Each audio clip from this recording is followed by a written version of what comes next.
The Daily Fail, as we know, is the greatest propaganda tool on social media.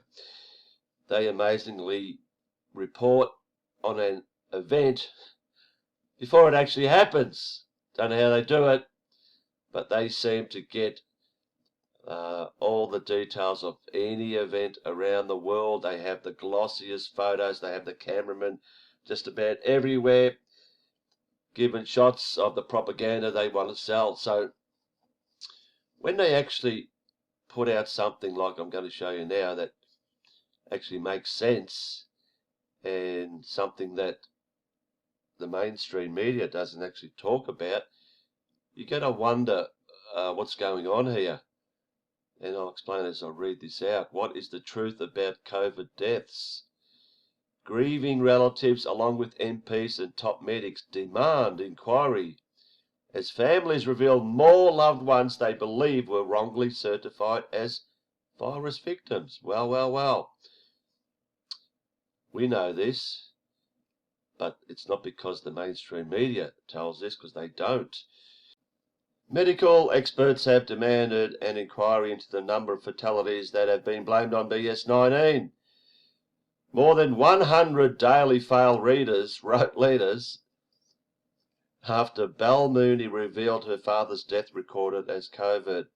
Experts cited pressure on doctors to use BS19 as cause of death because it was ruled notifiable disease. Wow.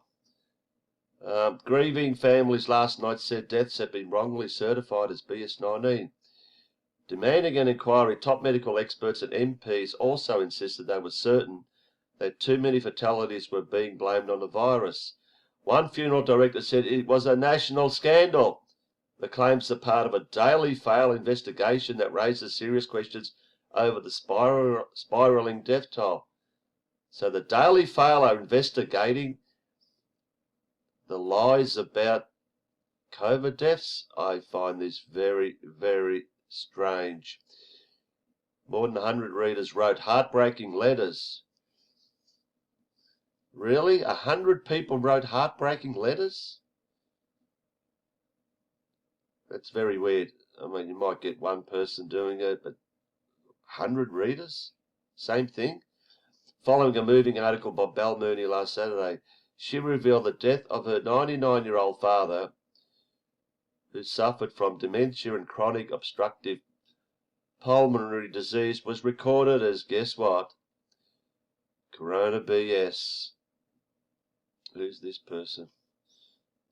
Layla Moran, the Liberal Democrat MP who chairs the all-party parliamentary group on Corona BS, said the government should call a public inquiry into the handling of the pandemic immediately, with an interim investigation into all COVID deaths that should report as soon as possible.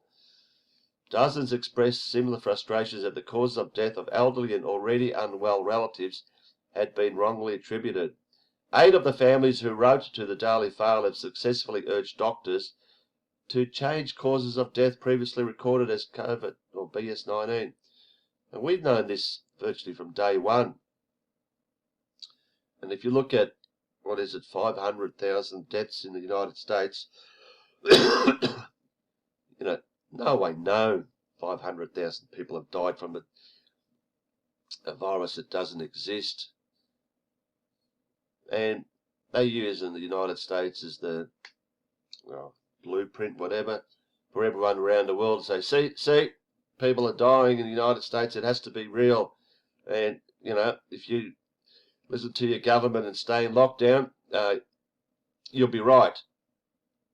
Just like what's happening in New Zealand. One case just happened and they're closing Auckland down.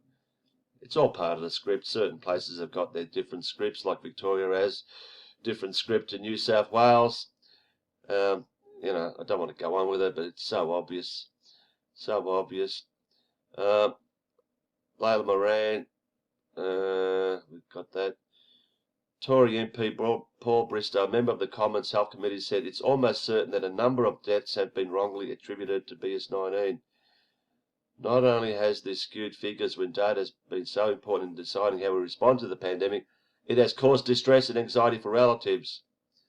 You know, one thing that we know, especially in the United States, if all these people were dying, can you imagine how busy the funeral directors would be? But we've seen videos of people going to funeral places and there's, no action. Nothing's happening.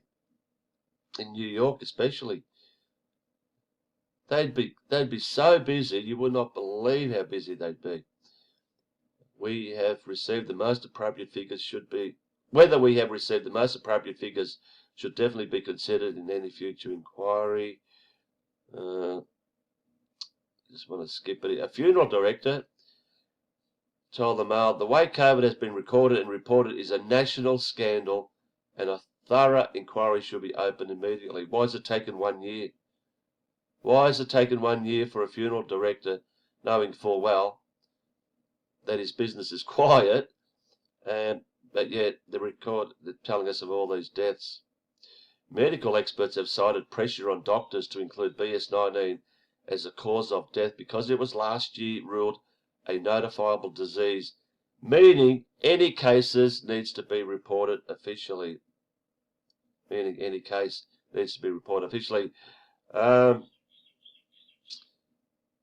Professor Claire Gerarda said, when this all comes out in the wash, we will find out how we have over-recorded BS19 as a cause of death. It has to come out. It has to come out. Maybe people will realise when they realise that the numbers are all fudged, that there's no such thing as a pandemic, and but that's the only way. That's the only way. The mask wearers and the vaccine takers will, wake up to this. Won't go on here. This guy, Richard Audrey, said the toll may have been overstated at the beginning of the pandemic when testing was not widely available and cause of death would have been based on best judgment of clinical symptoms. Exactly. People weren't even being tested, and we'll just put it down as COVID. Sounds good. I'll quickly. After the Mail's Belle Mooney revealed her father was wrongly certified as dying of coronavirus, an avalanche of responses show she is far from alone. There are 3 things you should know about the last few weeks of Jessie Wild's life. The first is that she had dementia and chronic pulmonary disease, a lung condition that causes severe breathing difficulties. She was a resident at a care home. And third, at that time, Jessie, 83, was a resident at Aldergrove. At least there were no confirmed cases of COVID. She was transferred there at the beginning of last year from the high dependency unit, where she was being treated for respiratory problems. April 26, around 3 months after leaving hospital, Jessie died. Shortly before her death, a doctor assessed her and confirmed that she had COPD. Is that her there? 83. Oh no. What's going on here? Is this someone else? Especially Jessie Wild. Oh, sorry. Jessie Wild is someone different. Sorry, I got it mixed up with this one here, the 99-year-old guy who suffered from dementia, blah, blah, blah. Yet despite being given such a diagnosis, despite the absence of an outbreak of COVID in Aldergrove, and despite not testing positive for COVID herself, the cause of Jessie's death was registered as COVID.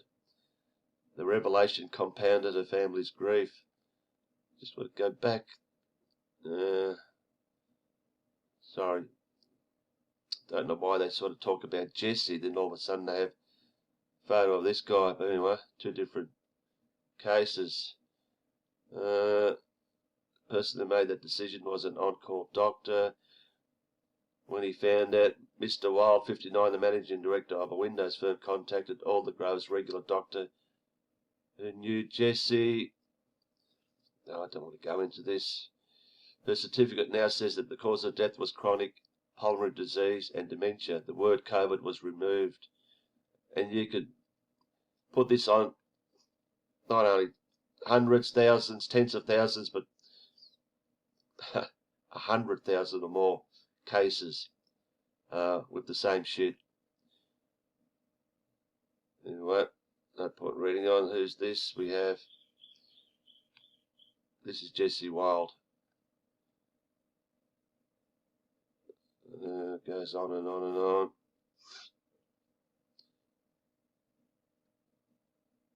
Don't want to read in it. Number of infections per day in the UK, all garbage.